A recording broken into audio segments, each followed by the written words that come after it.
All right, so that's on a black carpenter ant, and you can look up the YouTube video where I found it.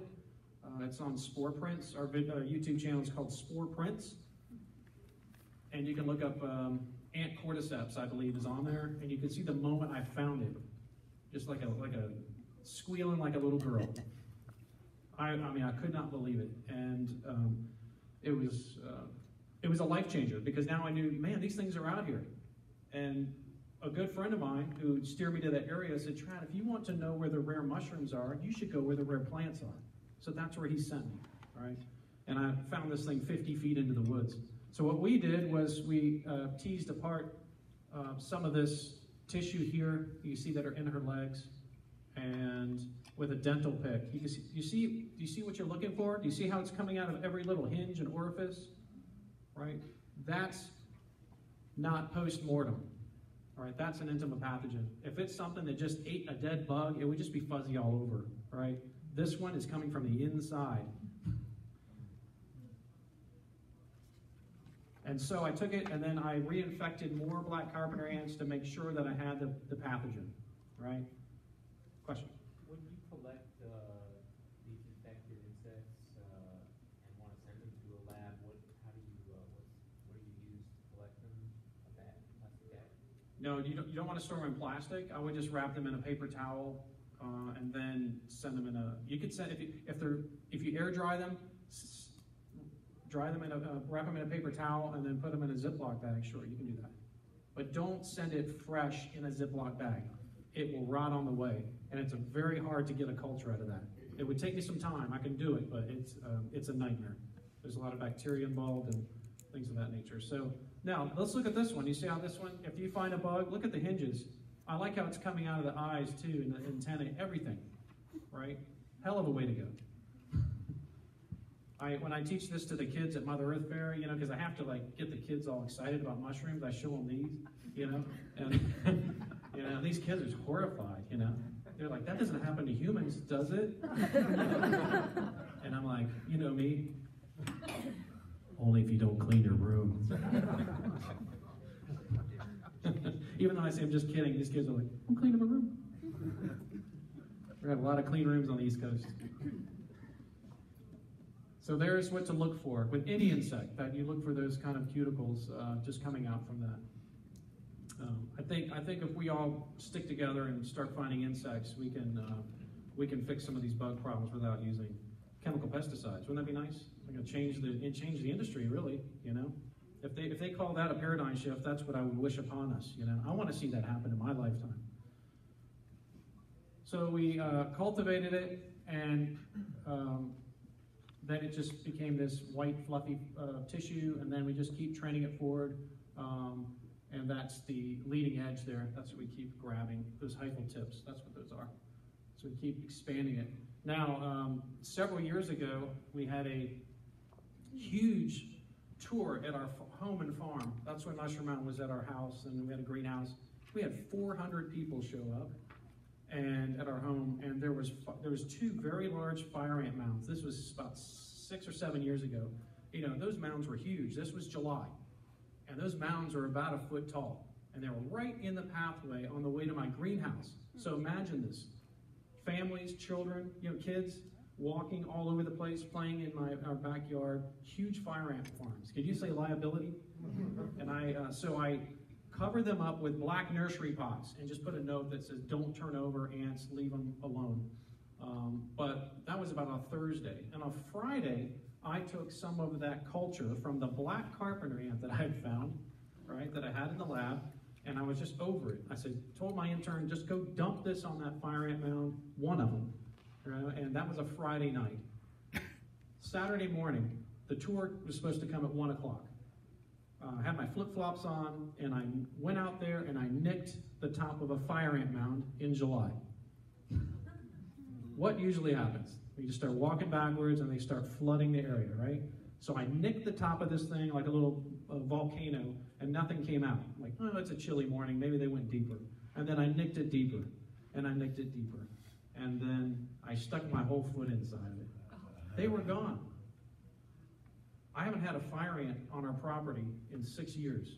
from dosing that one mound. It knocked out the other one, and I still have native ants running around.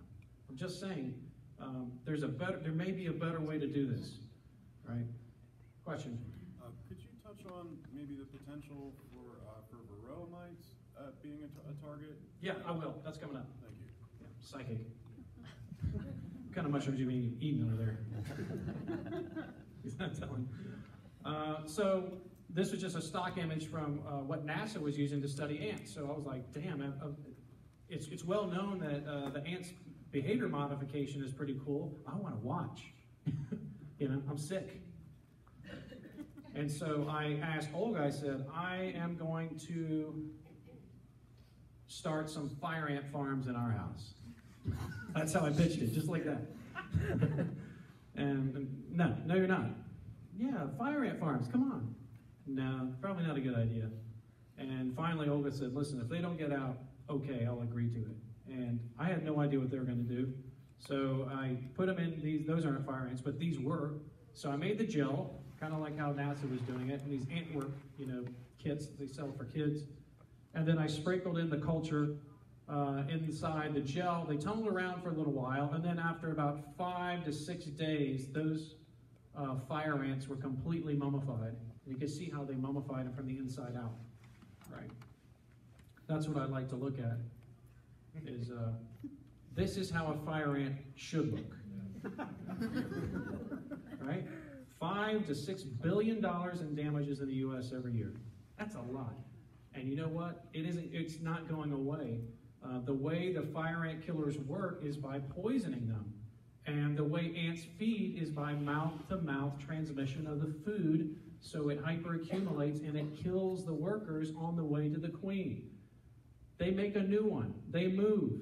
The pesticides don't work. We just keep polluting our groundwater with more and more chemicals that we drink, right? So that's my life mission, is to get this to market. This past year we did a field study, and this year we should have our EPA biopesticide special permit use to try it. Get this to market. I would like to see the fire ant killers go away in that aisle. Just be like a sound, like a wind. But let's talk about the facts too. Well, what if you kill all the fire ants? You want to have an ethical discussion with me? What if you found this? What if you knew it was worth $5 to $6 billion a year? Right? Will it attack other organisms? Right? That's remains to be seen. That's why I haven't released it broadly or sold it to anybody. And we're not going to sell it to anybody. It may be taking a little bit longer, but if we can get it to market by partnering with an organic mycopesticidal company, that's what's going to happen, is we're going to ramp that up. If you look at the EPA, if you look at the ecotoxicity of all these, if you look at the behavior growth modification, mortality, growth, population mortality, it just keeps going. That's acephate. That's orthene. That's sprayed on our crops all the time. Terrible, terrible stuff. All right, and then when you look at the narrow target specificity of these so far, you're looking at 2 clades here, which are large clades, but guess what? They're not hurting the other ones right now. And if you use that acephate on that, it's not just knocking out all of these clades of insects, but also birds, mammals, ourselves, everything else. When I showed this to an investor several years ago, they said, well, do some research and just show us, what does this do? How does this disrupt the insecticide business? I said, well, for instance, just this one chemical that's in several insecticides, but also a fire ant killer, 7.5 billion pounds of the active ingredient goes on U.S. soil every year. Not pounds of product, active ingredient. Active ingredient in fire ant killers is like less than 1%. It's like a fraction of a percent. So there's a lot of this stuff hitting our soil and going into our groundwater. All right. So we're also experimenting with stuff to break down. The high priorities are atrazine, some of these herbicides. But geez, this is a big number, right? And this is problematic, right? If we're going to get into organic agriculture, we have to start targeting these chemicals. We really have to replace them with something else. And we can bookend it too. We can not use the chemicals, and we can also try to find replacements in the form of bacterial pesticides, fungal pesticides, biopesticides. That's it. And here comes your beautiful varroa mite, right, hitchhiking on the bees. And you have this strain here of Metarhizium called MET52, was the strain that was designated to mites and also to brown spotted ticks, I believe. Ticks. Any pet owners? I mean, we need stuff not just for the bees, but also for our pets, because we're poisoning our pets. You know, what else is there? Drops that go between their shoulder blades that last a month. That can't feel good. Yeah, that can't be good for that animal. And even our livestock, parasites of livestock. So this is MET52, target specific for the varroa mites.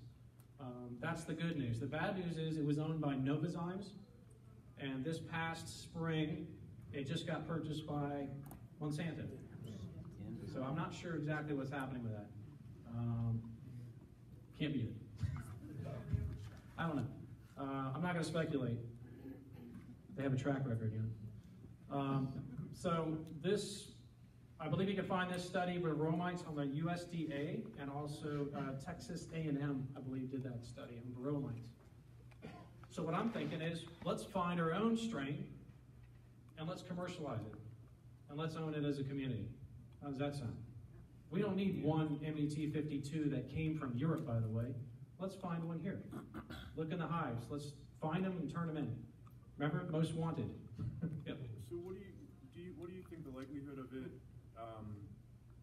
becoming less target specific on the mite and targeting the bee, or do you think it's focused on the clad? It's very, very unlikely it's going to target the bee. That's excellent. Yeah. I've actually found a honeybee was turned in by a good friend of mine last Christmas, not the past one, but prior. He bought you know what colony collapse disorder is, right? Where bees just disappear too. Well, why do they disappear? They ever figured it out? He was putting up his Christmas tree, which came from North Carolina, and in his Christmas tree was a fully mummified honeybee with Bovaria. I mean, when he showed me that, he goes, "Do you want it?" I'm like, "Oh, hell yeah." So it's an entirely different species. Right. Okay. But it's a Bovaria targeting a honeybee. I mean, that's like a weapon of mass destruction. So I have that one stored away deep in my lab somewhere, and I don't even know what to do with it. It was just turned in. At least it's off the streets, you know what I mean? But that's, that maybe, just by luck, he found something that maybe some of our bees are getting infected by other entomopathogens and they're flying away. Remember the behavior modification? Could be, right? So now we might need to find a fungus that attacks a fungus. Boy. But that's good news, for at least that we know that it exists. So be on the lookout, especially for the varroa mites. I think that's great. Remember, look for problematic insects, and also look where they might be. All right, so some other things that we're looking at now is bacterial pesticides. And this evolved out of some research I did with human pathogens. I told you what I got for my birthday, right?